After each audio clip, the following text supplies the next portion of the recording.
haunt is an interesting one, atypical of other haunts I would cover on this show. How? Well, unlike other characters I might talk about, he is not in the ride. At least, not in a way you might expect. I will be talking about a recent addition to the family of happy haunts, Amicus Arcane. Some of you might already know that name. Most of you are probably hearing it for the first time. Before you call foul, no, he is not a fan-made OC. He is from official Disney publications and has popped up in official merch. Here you can see him alongside the Hatbox Ghost and the Hitchhiking Ghost. But who is he, and how does he fit into the Haunted Mansion story?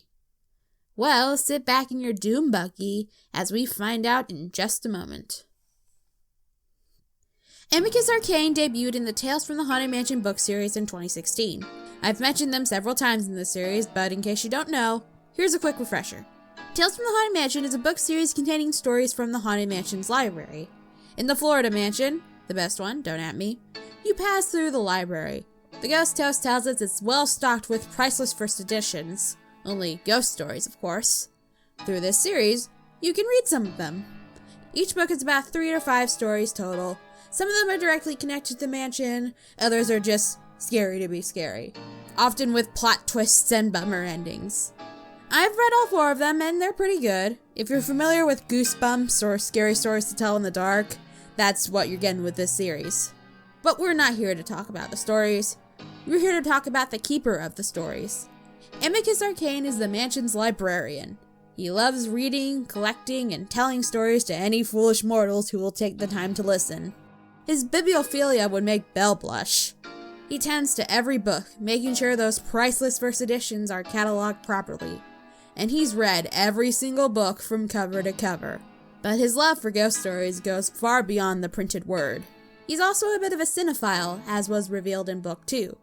More than anything else, he's a story lover. And while he has an affinity for all genres, he especially loves horror and suspense. Because, to quote his biography, there is nothing better to ease a restless spirit than a frightfully good ghost story. We don't know much about Amicus's mortal life. Judging by a quip about Abraham Lincoln in book 1, he lived in the mid-1800s. He said that he had always been the mansion's librarian, so we can assume that he did that in his mortal life. He probably lived with the owners of the mansions, with the Gracies or the Hightowers or whoever. He knows the mansion's layout well and knows what areas mortals need to avoid. In book 2, he warns the main character to avoid wandering the mansion alone or going too close to the attic, lest Constance find him. But what he lacks in backstory, he more than makes up for in character. He's a lot of fun. He's sardonic and sarcastic, giving aside comics during the story and added his own little humorous touches. He has a particularly morbid sense of humor and an affinity for the dark and twisted. He's often disappointed over things going right in the story. But he's still amicable by nature. I mean, it's right there in his name, and appreciative of mortals who are willing to listen to his stories. So far, I have described a mysterious character who enjoys socializing with mortals and has a dark sense of humor. Sound familiar? But that can't be enough to tell. Those might just be coincidences. There's gotta be something else there. Maybe a voice or something? Fortunately, we do have a canon voice for him, provided by Malcolm Hillgartner in the audiobooks. Allow me to play a quick clip from it. Allow me to introduce myself. I am your guide, Amicus Arcane, the sole librarian, and entrusted keeper of 999 bone-chilling tales. Every spirit has a story, you see. A haunted history dying to get out, so it can follow you home. But heed this warning. We're always on the lookout for one more tale. Perhaps even yours.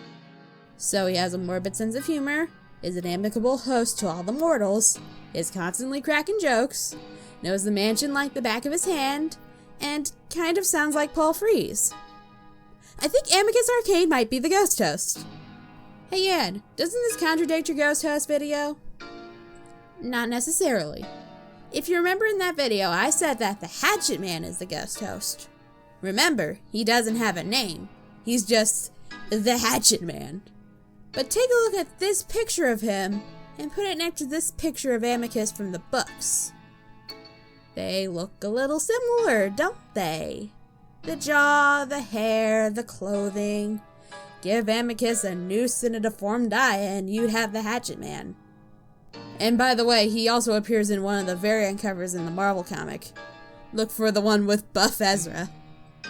But that's just one artist's interpretation of Amicus. On the Host of Ghost jar, he's much older looking and doesn't really resemble the book's illustrations. Maybe we'll be better off looking at the text. The first book gives us a physical description of his features. Allow me to read it to you. A figure materialized from the shadows. A thin man with a lantern-shaped jaw, holding a candelabrum. He had an ashen complexion and wisps of white hair outlining his cheeks, so that when he spoke, he resembled a talking skull. I don't know about you, but I think that perfectly describes the Hatchet Man. So perhaps the Hatchet Man is Amicus Arcane, thus making Amicus Arcane the ghost host. Keep in mind, the book doesn't definitively say that it's him, it's just really strongly implied. I meant to bring that up when I did my video a few years back, but I hadn't read the books yet and didn't feel comfortable talking about him. Now that I've gotten a good feel for the character, yeah, I can see the validity in that interpretation. Though it is still up in the air. You might say this interpretation is irrelevant because there's nothing in the actual ride supporting it.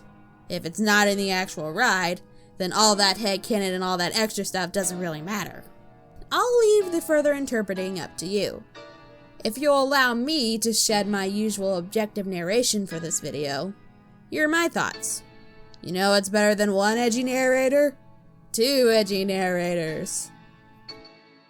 Time will tell if Amicus' story will be expanded upon, whether they continue with this interpretation or ignore it and move on to something else. When it comes to the Haunted Mansion, canon isn't set in stone. Anything can change at any moment. While that might be frustrating for people who want a consistent story, it gives the fans a lot more freedom. They can interpret the story as they please and make it their own. Fans are free to throw their hands in the air and go full death of the author, picking and choosing what they like and ignoring the stuff they don't. Something I think Amicus himself would approve of. Would you like to pick the next character I cover in this series? Then head over to my Patreon. I have a tier dedicated to just haunts of the Haunted Mansion, where you can choose a haunt for me to talk about. Not only that, but you'll get a personal thank you at the beginning of the video. You'll also gain early episode access, monthly channel updates, your name in the credits, and other perks. But I'm afraid that's all we have time to talk about today. Please lean back in your doom buggy and we will proceed in the next video. Thanks for watching.